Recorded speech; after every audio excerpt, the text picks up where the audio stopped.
Greetings, YouTube. And yes, before anyone asks, I am in fact wearing a shirt commemorating the world's largest twine ball. Some of the census data has been processed, and in a survey of income and program participation known as SIP. The government does so, and I love those acronyms, don't they? SIPP. It seems that in America, the typical black household has just $5,677 in wealth. That's assets minus debt, and that data is valid in 2009. The typical Hispanic household has $6,325 in wealth, and the typical white household has $113,149. That's a disparity of 20 to 1. Now I'm going to link to a Metafilter thread dealing with this, and one of the comments in the thread really resonated with me when I read it, and that is, so this means that the black and Hispanic Americans have nothing to lose?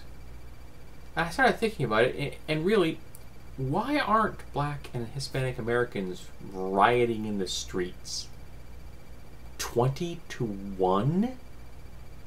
That's a disparity of wealth that you see in some kind of satirical farce of with Victorian the gentiles and then the peasants beneath them.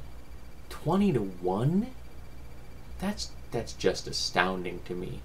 Now, of course, most of this has to do with home ownership, and having a home means that you're a massive leg up on the wealth level of those that don't.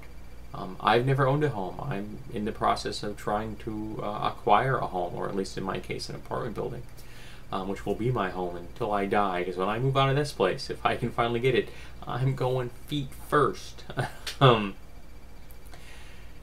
that kind of wealth disparity just makes me shake my head, that in the most powerful nation in the world, potentially the most powerful nation that has ever existed in the world, we have a situation wherein there are people 20 times less wealth, with 20 times less wealth than the rest.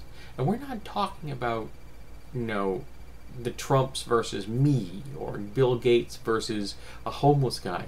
We're talking about your average American families. And there shouldn't be that kind of wealth disparity. The system itself just shouldn't be set up that way. We shouldn't value people like that, and that just astounds me. And now I'm going to wait for all the people out there that believe that America is a meritocracy, and actually believe that if you work hard and try, regardless of your beginnings, everything will be just fine. And I'm reminded of something I read years and years ago, that was, they didn't shoot Dr. King until he started talking about class.